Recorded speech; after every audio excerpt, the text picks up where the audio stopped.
E nós já vamos direto para a nossa meditação dessa noite. Quero convidar você que nos assiste, vocês que estão aqui. Vocês podem me ouvir, uma vez que estão com versículos abertos, ou deixem o seu dedo aberto nos versículos. Vamos para Gálatas capítulo 5. Gálatas capítulo 5, nós estamos estudando sobre o fruto do Espírito, as obras da carne e o fruto do Espírito. Para você que nos assiste, eu quero só te explicar que o som está um pouco diferente.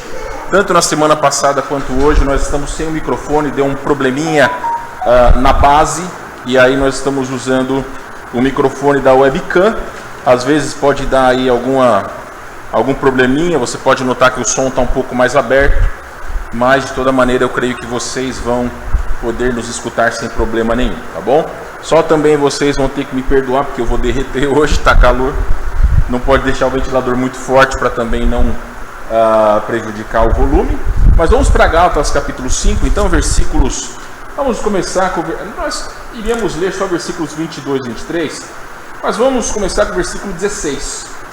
Digo, porém, andai no Espírito e jamais satisfareis a concupiscência da carne, porque a carne milita contra o Espírito e o Espírito contra a carne, porque são opostos entre si, para que não façais o que porventura seja do vosso querer. Mas, se sois guiados pelo Espírito, não estáis sob a lei.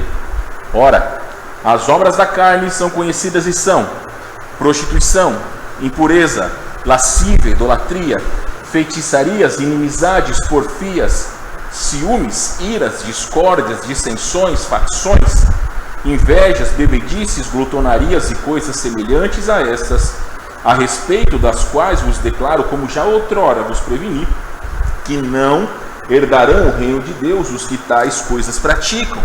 Mas o fruto do Espírito é amor, alegria, paz, longanimidade, benignidade, bondade, fidelidade, mansidão, domínio próprio. Contra essas coisas não há lei. Vamos orar então, meus queridos. Senhor nosso Deus, nós queremos agradecer ao Senhor pelo privilégio que nos dá de estarmos em Sua presença esta noite, com Tua palavra aberta e com liberdade para adorarmos o Senhor. Obrigado por aqueles irmãos que estão conosco essa noite. Também Tu sabes, ó Deus, lamentavelmente existem irmãos que não podem estar conosco por trabalho ou também por saúde, mas coloca no coração de todos aqueles que não podem estar o desejo de estarem em comunhão com os irmãos, porque igreja é coletividade, estarmos juntos, nós aproveitarmos da presença uns dos outros, porque temos o mesmo objetivo, que é adorar o nome do Senhor. Fala aos nossos corações através deste Teu servo e principalmente por meio do Seu Santo Espírito. Agradecemos ao Senhor e pedimos em nome de Jesus. Amém. Meus irmãos, então nós estamos dentro da nossa proposta de estudarmos as obras da carne e o fruto do Espírito, e isso daí é resultado do nosso estudo que nós retornaremos daqui 2 semanas, o nosso estudo no livro de Gálatas. Nós passamos rapidamente nessas questões para nos aprofundarmos mais sobre quais são essas obras da carne e qual é o fruto do Espírito e como a palavra de Deus nos exorta de que forma nós lutaremos contra as obras da carne e como nós aperfeiçoaremos a nossa vida espiritual a ponto do fruto do Espírito ser notório nas nossas vidas. Nós precisamos entender, meus irmãos, que esse texto que lista as manifestações do Espírito Santo, chamadas o fruto do Espírito, ele está no contexto da manifestação também das obras da carne. Então é muito importante nós destacarmos que, como nós já vimos, as obras da carne são fruto de um coração longe de Deus. Aqui nós estamos falando de pessoas que não são crentes, pessoas que não têm Cristo como Salvador. Eu estava ouvindo, eu mandei para os homens hoje um vídeo falando sobre 5 formas de como se prevenir da pornografia. Isso que é importante para todos os crentes, mas principalmente para homens. E o pastor estava dizendo o seguinte: e uma das características, uma das formas de poder lutar contra a pornografia é saber que a vida cristã tem lutas. E ele até fala uma coisa importante: você ser crente é saber que sempre nós vamos lutar contra o pecado. Não é nós descansarmos sabendo que, por exemplo, nós somos pecadores e nós não procurarmos o crescimento espiritual. Quando nós aceitamos Cristo como Salvador, quando nós fomos transformados, a palavra de Deus nos chama de novo homem. E aqui nós não estamos falando de gênero, estamos dizendo na questão de uma pessoa transformada por Cristo. Então nós somos uma nova criatura. Nós já temos uma nova natureza, e essa nova natureza é quem nos dará força por meio do Espírito Santo e da palavra de Deus para que nós possamos lutar contra as obras da carne. Então todas aquelas coisas, o apóstolo Paulo já deixa claro que as pessoas que praticam aquelas obras que são, se elas são de alguma forma comuns na vida de alguém, Paulo já deixa claro que aqueles que praticam não herdarão o reino de Deus. Então nós não cremos na perda da salvação, nós cremos que a salvação ela é permanente, porque o sacrifício de Cristo ele é suficiente para salvar o homem que crê em Cristo. Então o nosso pecado, e nada, nem ninguém, nem Satanás pode tirar aquilo que foi nos dado por Deus. Então, é importante, irmãos, compreendermos que as obras da carne são fruto de um coração sem Deus, visando agradar-se a si próprio, demonstrando que esta obra, as obras da carne, são defeituosas. Por quê? Porque são fruto de homens pecadores, então não podem ser obras perfeitas. Porém, o fruto do Espírito Santo, de maneira diferente, é algo que vem de Deus, ou seja, é algo perfeito, algo divino, como nós veremos daqui para frente. Então, se nós precisamos lutar contra as obras da carne, nós não precisamos lutar contra o fruto do Espírito. Paulo até diz, e você pode olhar na sua Bíblia aí, no versículo 23, que contra essas coisas não há lei. Não existe uma lei, mesmo que secular, que é proibido você amar alguém, você demonstrar amor pelo próximo. Não é proibido você ser uma pessoa mansa, você ser fiel. Não é proibido você ter domínio próprio. Então, contra as coisas que vêm de Deus, que Ele dá graciosamente àqueles que investem a sua vida em servi-lo, não há nenhum tipo de lei. Porém, como nós falamos, as obras da carne, elas fazem com que uma pessoa, ou pelo menos demonstram verdadeiramente o que há no coração de uma pessoa sem Deus. Algumas coisas quero tratar dentro do tempo que nós temos hoje. Primeiramente, qual é a origem do fruto do Espírito? Isso é meio óbvio. O fruto, ele se origina no Espírito Santo. O Espírito Santo de quem? De Deus. E ele é resultado do quê? Do crescimento espiritual. Se você gosta de frutas, você vai lá no Zafre, você compra 1 quilo de maçã, você compra 1 quilo de limão, você compra meio quilo de laranja, mas você não pode chegar a Deus e comprar meio quilo de fruto do Espírito.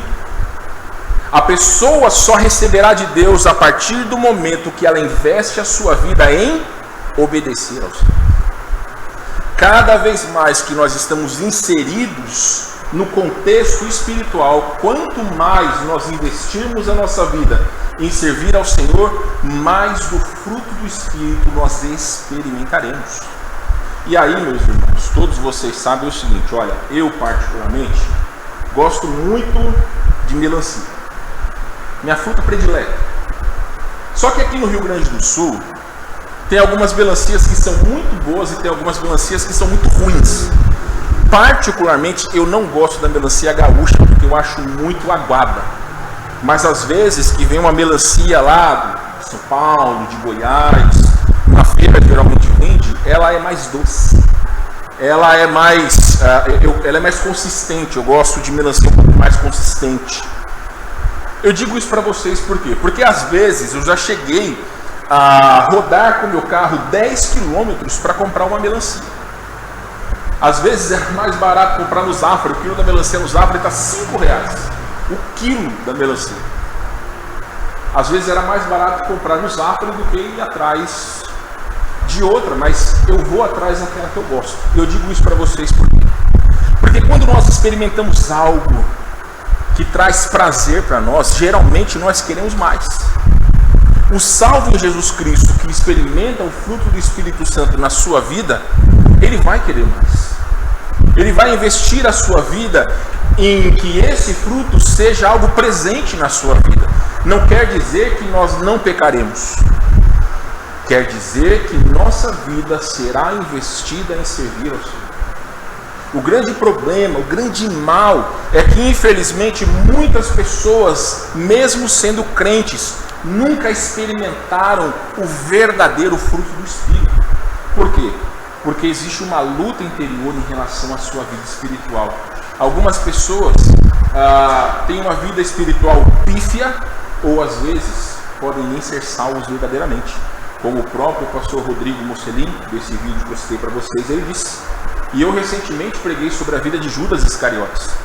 Ele recebeu dons, ele andou com Jesus, mas ele não era salvo. Então o fato de uma pessoa estar dentro de uma igreja não quer dizer que ela seja um salvo em Cristo. Mas o fruto do Espírito só pode ser experimentado por alguém que é salvo em Cristo. Por alguém que nasceu de novo. E aí, meus irmãos, note o seguinte: quanto mais crescemos espiritualmente, mais demonstramos o nosso novo homem em Cristo. 2 Coríntios 5,17, a Fernanda vai ler para nós, diz o seguinte: E assim, se alguém está em Cristo, é nova criatura. As coisas antigas já passaram, eis que se fizeram novas. Então, meus irmãos, aqui está aquilo que quebra qualquer paradoxo de um crente poder viver uma vida mundana ou não. O crente não deve sentir prazer nas coisas que esse mundo oferece. Porque pela palavra de Deus, aquele que nasce de novo é uma nova criatura. Ele tem novos gostos. Ele tem uma nova maneira de enxergar esse mundo. Tem também uma nova maneira de enxergar todas as situações que englobam a sua vida. Porque nós entendemos que Deus, Ele é soberano. E Ele vai usar as nossas vidas para tudo aquilo que lhe apraz. Então é óbvio, e deve ser óbvio para todos, que o fruto do Espírito só pode ser experimentado por alguém que já nasceu de novo. Então, quanto mais de Deus manifestarmos em nossa vida, mais o fruto do Espírito será notado em nosso procedimento. Ouça, Gálatas 5:24. E os que são de Cristo Jesus crucificaram a carne com suas paixões e concupiscência. Então, irmãos, nós temos várias passagens que mostram para nós que o cristão, ele não pode ter prazer nas coisas que agradam a nossa carne. Nós não podemos ter prazer naquilo que é inimizade contra Deus. Nós não podemos cair na cilada que hoje acontece de muitas pessoas juntarem o santo com o profano, dizendo que essas coisas são agradáveis a Deus. Pessoas que muitas vezes usam música, padrões, dizendo que é um padrão santo, quando na verdade é um padrão profano. Deus, irmãos, Ele é claro em dizer que Ele não aceita uma adoração que não seja exclusivamente dele. Então, nós podemos enxergar que aqueles que pertencem a Cristo têm uma luta diária contra a sua carne e contra as concupiscências ou contra os desejos fortes que habitam em nós. Colossenses 3:5, alguém pode ler para nós, por favor? Fazei, pois, morrer a vossa natureza terrena, prostituição, impureza, paixão, lascívia, desejo maligno e a avareza, que é idolatria. Meus irmãos, fazei, pois, morrer a vossa natureza terrena. Eu sigo no Instagram um pastor chamado Renato Vargens. Aconselho você a poder fazê-lo, caso você tenha Instagram. E várias vezes ele mostra alguns absurdos teológicos que ocorrem nos dias atuais. Recentemente eu vi uma igreja que estava fazendo o culto do beijo. Um monte de casais, uma igreja lotada, um relógio na projeção, e as pessoas, os casais deveriam se beijar enquanto aquele relógio estava no cronômetro, estava, como se fala? Contagem regressiva. Meus irmãos, não há problema nenhum num casal poder se beijar, mas fazer o culto do beijo, existe necessidade disso? Você vai ver outros absurdos teológicos e você pode enxergar no YouTube a unção do leão, aonde pessoas dentro da igreja, elas vão começar a imitar leão, dizendo que estão cheias do Espírito Santo. E aí você vai ver pessoas rodando como peões, dizendo que estão cheios do Espírito Santo.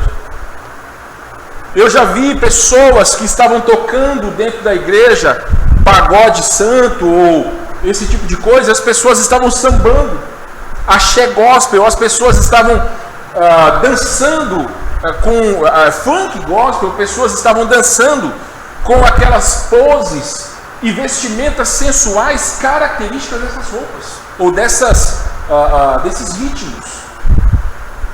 Todas essas questões são absurdos que hoje em dia são normais, mas que pela palavra de Deus não se sustentam, porque a Bíblia diz que nós não devemos ter um compromisso, um comprometimento com as coisas do mundo. A Bíblia diz que nós devemos ter um compromisso, um comprometimento para com as coisas de Deus. Quer dizer que você não pode gostar de uma coisa secular? Não é isso, irmãos. Mas que essas questões, elas nunca dominarão a nossa vida. Nós não podemos ser dominados por nada que seja secular. Pessoas muitas vezes que ficam vidradas das 6 da tarde até as 10 horas da noite assistindo as tantas novelas que existem nos canais. Ou até mesmo pessoas que gostam de ficar vidradas na televisão assistindo todos os telejornais. Meus irmãos, nós não podemos ser dominados por nada. Porque se nós temos o Espírito Santo que habita em nós, a palavra de Deus deixa claro que o nosso relacionamento para com as coisas desse mundo não deve ser de um prazer extremo a ponto de abandonar as nossas vidas em detrimento do nosso tempo para com Deus. Quantos não são aqueles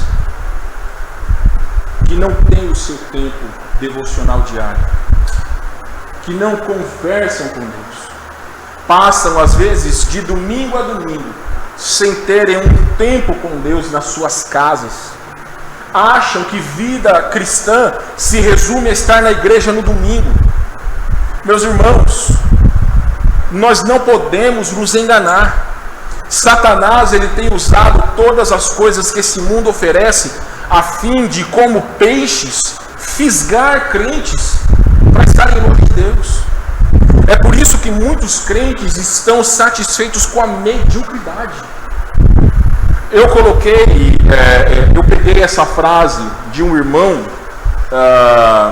hoje no WhatsApp, no meu status do WhatsApp, estava dizendo o seguinte: comece no início de Gênesis e leia até o final de Apocalipse. Veja se você consegue descobrir alguém que confiou no Senhor e foi abandonado. Não existe isso. Mas quantas pessoas abandonam a Deus porque se sentem abandonados? Quantas pessoas não murmuram contra Deus no meio das suas tribulações porque se acham abandonados por Deus? Meus irmãos, nós não entendemos os propósitos do Senhor nas nossas vidas. Às vezes, todas as provações que nós passamos, o Senhor sabe o bem maior que Ele tem para nós. Às vezes não é para nos usar, mas é para que as nossas vidas possam ser o meio de que outros possam chegar a Cristo. Eu estava ouvindo o pastor Augusto Nicodemos falar hoje o seguinte: Charles Spurgeon, quando construiu o seu templo lá na Inglaterra, um templo para mais ou menos 5.000 pessoas, eles não tinham caixa de som, eles não tinham microfone, era tudo na base do gogó. Então, para ele saber se a acústica do teatro era bom, ele esperou que todos os trabalhadores eles saíssem no seu horário de almoço. E aí ele chegou lá no púlpito e ele começou a recitar João 3,16. Porque Deus amou ao mundo de tal maneira que deu o seu Filho unigênito para que todo aquele que nele crê não pereça, mas tenha a vida eterna. Mas ele não sabia que um dos funcionários não tinha dinheiro para comer. E ele tinha ficado dentro da igreja e o Spurgeon não sabia. E aquele homem, quando ouviu João 3,16, ele entregou a vida a Cristo. Então, meus irmãos, às vezes um pneu que fura, às vezes uma torneira que vaza, às vezes uma enchente que entra em casa, às vezes um problema de saúde, às vezes alguma situação adversa que nos ocorre, é o agir de Deus para que outras pessoas possam entregar sua vida a Cristo. Na segunda-feira, que foi o dia que nós podíamos sair de casa, nós fomos comer fora. E sabe, irmãos, a gente não ia comer fora, mas assim, em cima da hora a gente, vamos comer fora. Fomos, porque passamos 10 dias dentro de casa quase. E aí, quando nós estávamos lá, tendo a nossa refeição, do lado chegou o Maurício Saraiva com a mãe dele. E assim, irmãos, eu já vi alguns artistas, pessoas famosas, dizendo que eles detestam quando eles estão comendo, chegam pessoas para pedir foto, autógrafo e tudo mais. Então ali nós tínhamos terminado a nossa refeição e nós esperamos algum tempo. Quando nós vimos que eles pararam de comer e estavam conversando, eu cheguei perto e pedi uma foto. Tirei a foto, até coloquei nas redes sociais. E depois que terminou, eu entreguei um folheto para ele. Falei, um folhetinho da palavra de Deus, entreguei um para ele, entreguei um para a mãe dele. Eu não sei, irmãos, se ele leu. Eu não sei nem se ele não está nos assistindo agora, eu não sei. Mas eu sei que naquele momento, naquela situação que Deus nos permitiu, nós usamos em prol do Evangelho, em prol de fazermos a vontade de Deus. Então nós não sabemos, a gente não sai caçando gente famosa por aí. Mas uma coisa é, meus irmãos, nós devemos estar sempre prontos ao Senhor poder usar as nossas vidas. E como nós falamos, o fruto do Espírito origina-se no Espírito Santo. Então, como o fruto do Espírito é divino e provém de Deus, o Senhor nos providencia tudo aquilo que é necessário para que possamos colocá-lo em prática, ou para que possamos colocar em prática as consequências positivas desse fruto. Meus irmãos, qual é o lugar que o fruto do Espírito ou as obras da carne elas serão mais trabalhadas? Vocês sabem? Vocês sabem? Dentro das nossas casas. Esse é o lugar aonde os nossos filhos, as esposas, os maridos, eles realmente vão ver quem nós somos verdadeiramente. No caso da Kimberly, só o gato dela vai saber quem ela é. Mas brincadeiras à parte, meus irmãos, nós precisamos entender que o nosso primeiro ministério é dentro do nosso lar. As minhas filhas, elas conhecem verdadeiramente quem eu sou. E não adianta, às vezes, nós fazermos, às vezes, de pessoas espirituais dentro da igreja, se dentro das nossas casas, o nosso coração, ele não pertence ao Senhor. Então nós vamos experimentar as consequências positivas do fruto do Espírito: amor, paz, longanimidade, benignidade, mansidão, fidelidade, domínio próprio, dentro do nosso lar. Olha, meus irmãos, é preciso compreender que nós só teremos a vitória sobre a natureza pecaminosa quando nós estivermos em Cristo. Davi vai ler para nós João 15, de 1 a 5. Nem todos os versículos que eu dei aí para vocês a gente vai poder ler por causa do nosso tempo, mas alguns aí que eu chamar vai dar, tá? Então, Davi, João 15, de 1 a 5, por favor. Eu sou a videira verdadeira e meu pai é o agricultor. Todo ramo que estando em mim não der fruto, ele o corta, e todo o que dá, limpa, para que produza mais fruto ainda. Vós já estáis limpos pela palavra que vos tenho falado. Permanecei em mim e eu permanecerei em vós. Como não pode o ramo produzir fruto de si mesmo, se não permanecer na videira, assim nem vós podeis dar, se não permanecerdes em mim. Eu sou a videira, vós os ramos. Quem permanece em mim e eu nele, este dá muito fruto, porque sem mim nada podeis fazer. Bem, eu não sou muito conhecedor de botânica, de planta, mas eu sei que se você chegar numa árvore, arrancar um galho, aquele galho vai morrer. Existem meios de fazer enxerto em plantas a fim de que alguns galhos eles possam poder viver.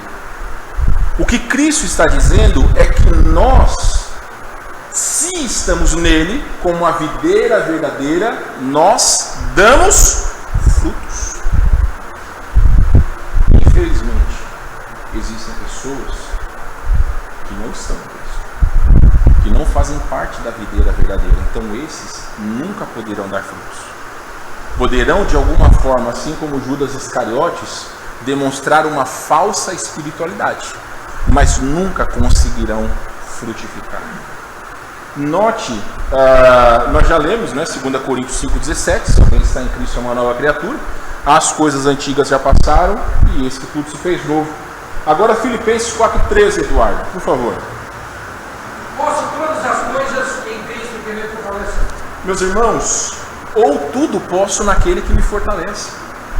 Nós temos tudo aquilo que é necessário a fim de nós vencermos o pecado. João 15 diz que nós estamos em Cristo. E se nós estamos nele, nós podemos frutificar. A força vital vem dele. Mas Paulo nos diz que nós somos nova criatura.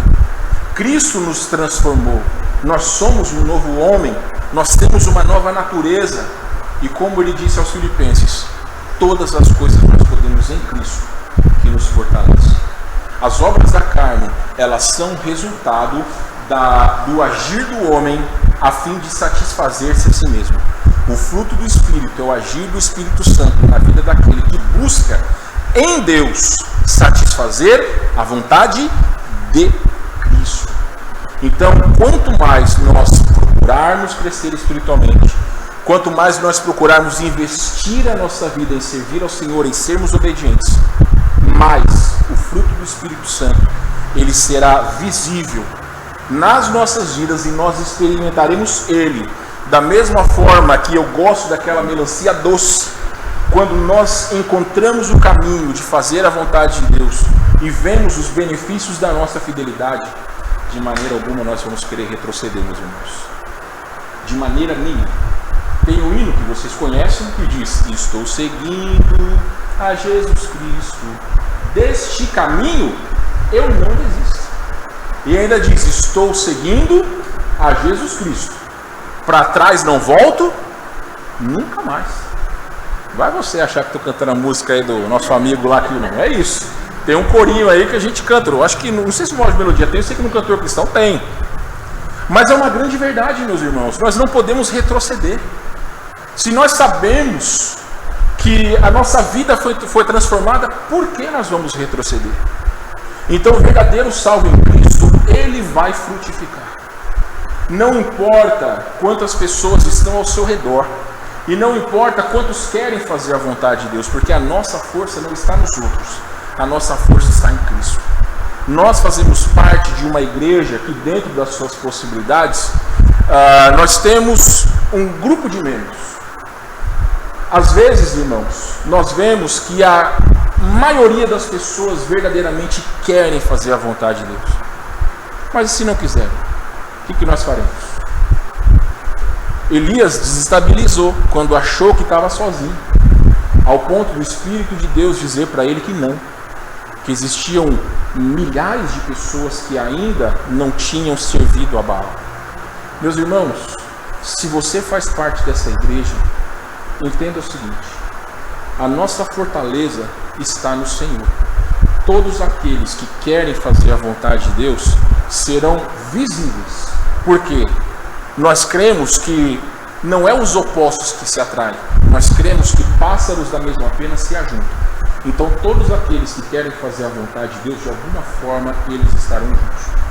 Então, se nessa igreja você estiver firmado em buscar a vontade de Deus, de alguma forma, outros que querem fazer a vontade de Deus se juntarão a você também. O que nós precisamos fazer, meus irmãos, é orar uns pelos outros, é buscar em Cristo, para que todos nós, como irmãos em Cristo, como corpo de Cristo que nós somos nessa igreja, possamos ter o mesmo objetivo. Porque, infelizmente, nem todos podem ter o mesmo objetivo. Tenho as últimas pregações que Deus usou o Davi, o Eduardo, na quarta-feira passada, foram diretas para todos nós. E nós não podemos vacilar entre fazer o certo e o errado. Ou a gente faz o certo, ou a gente faz o certo. Ninguém vai poder chegar diante de Deus e dizer: eu não sabia. Não, meus irmãos, graças a Deus que o Senhor tem usado esse púlpito e os seus pregadores a fim de podermos, assim como Deus disse, dizer a todos: assim diz o Senhor. Então, meus amados irmãos, nós continuaremos na quarta-feira da semana que vem. Mas o que você pode fazer hoje para nós concluirmos? A primeira coisa a se fazer é examinar o coração. Não é, e você que nos assiste, o conselho é o mesmo, não é aquilo que você e eu achamos que deve ser a maneira certa de adorar a Deus, se não estiver em conformidade com a palavra de Deus. É colocar a nossa vida nesta régua, é deixarmos a nossa autojustiça de lado e nos colocarmos diante de Deus. É clamar como Davi, no Salmo 139, clamou ao Senhor: sonda, ó Deus, e vê o meu coração.